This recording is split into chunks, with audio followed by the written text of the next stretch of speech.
Assalamu alaikum ji. Welcome back to Evolve at 5, and we'll be continuing facial profiling.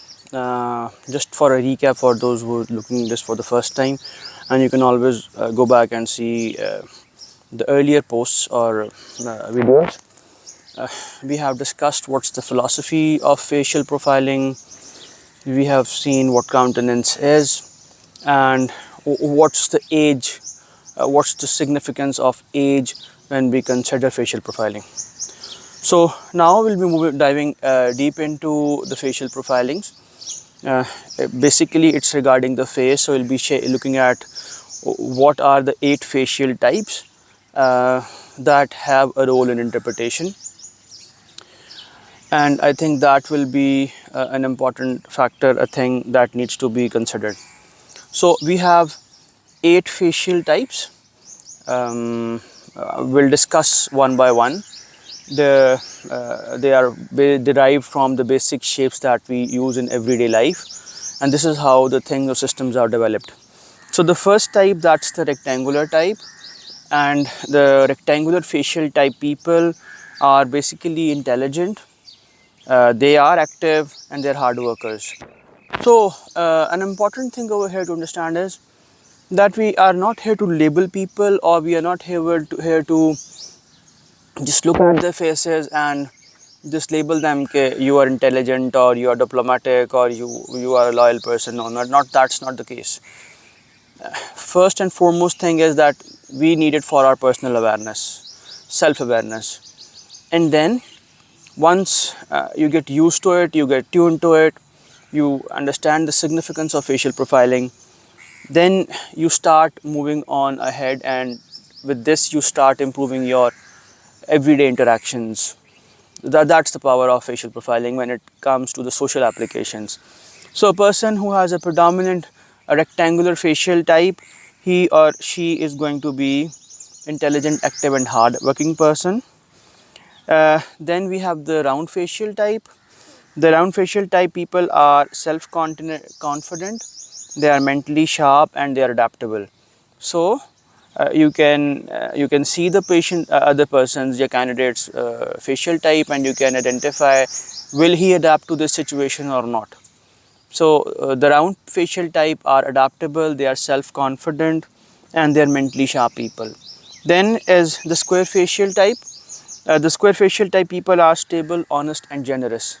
So anybody, be it your teacher, be it your parent, be it your client or a customer who is standing in front of you, so just looking at his or her facial type, you know that the person with the square facial type is going to be stable.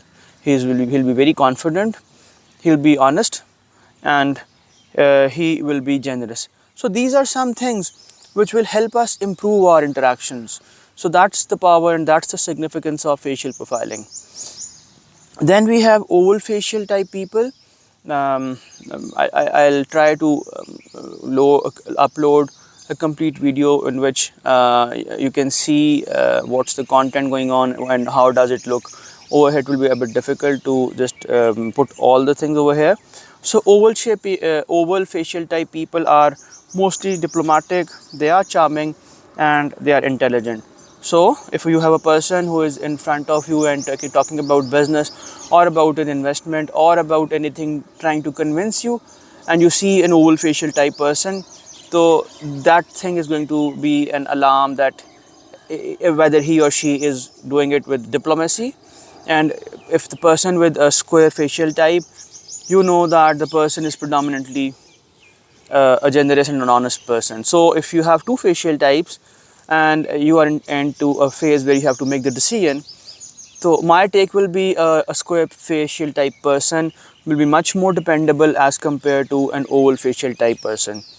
Um, then we have a triangular facial type, and in triangular facial type people, they have a very strong belief system. They are rigid in that, and they are very they have sharp mental equity. So a triangular facial type person will be difficult to move from his or her beliefs. You know that he or she is not going to deviate or are going to comply from the beliefs that you are trying to inculcate. Yes, if it's something where you have a hierarchy and you have power and influence over them, then you know that I should not try to change his or her belief system, but I have to do it the other way around. Either I'll bring my power, my influence, what I have right now, but if I'm trying to change his or her belief system, the facial type is not, his or her facial type is not going to make him or her adapt like that. Then we have the diamond facial type people.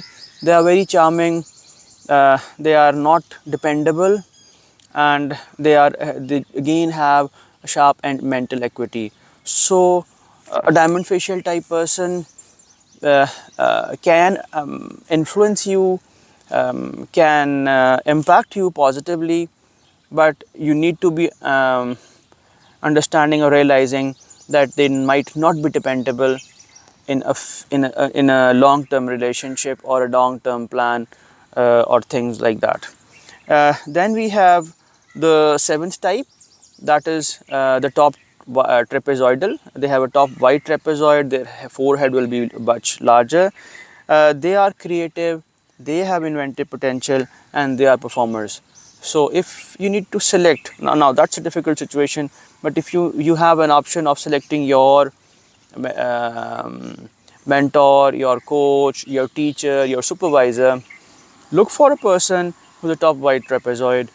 Top wide trapezoid will look like a wider forehead, a wider head, and maybe a narrow chin down here. So that person, obviously, that shows that he has a lot of adaptability, creativity. He thinks a lot, and they are performers. They will even not only give you up with creative ideas, innovative things, but they'll also be helping you in performing a thing. Then the last facial type is the lower white trapezoid. These type of people are very hardworking. They have good authority, and they are dependable. So these are the 8 facial types, and these are some of the attributes that you can identify just by looking at the facial type. Now the countenance come into play, that it's not only you see a facial type and you just label him or her and start following whatever I have taught. The countenance comes into play. Overall appearance looks that he is an attractive, jolly person, and the low facial type person is your boss. He or she is a dependable person. You can depend upon it. But don't fall into that trap of only labeling or judging the person and following him or her blindly. You have the power of thinking.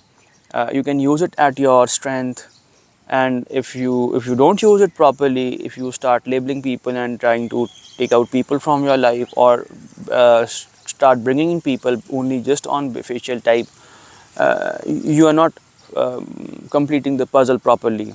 You're not looking at all parts of the puzzle. So that's for today. What are the facial types? We don't label or judge people over here. That's the thing that I'll be repeating every now and then. That is for improving our self-awareness about ourselves, because that is the single most important thing that at least I have benefited from facial profiling. And that has also helped me improve my interactions, my communication, in professional life, personal life, and even in social life. So that's for today. You have any questions, you're free to ask. Stay safe, join us. Allah Hafiz.